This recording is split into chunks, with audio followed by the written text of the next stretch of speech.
আমি তাকে ভালোবেসেছি তার সৌন্দর্য দেখিনি। সে যেমনই হোক, আমি তার থেকে সুন্দর কাউকে চাইনি। তার মুখ থেকে ভালোবাসার কথা শোনাটা ছিল আমার জীবনের শ্রেষ্ঠ উপহার। আফসোস, এটা ছিল তার অভিনয়।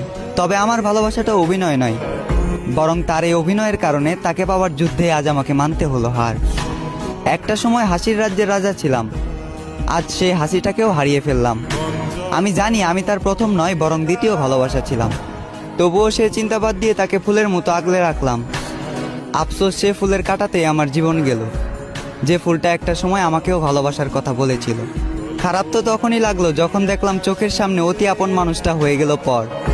চোখ দিয়ে ঝরল বৃষ্টি, বুক দিয়ে বয়ে গেল কালবৈশাখী ঝড়।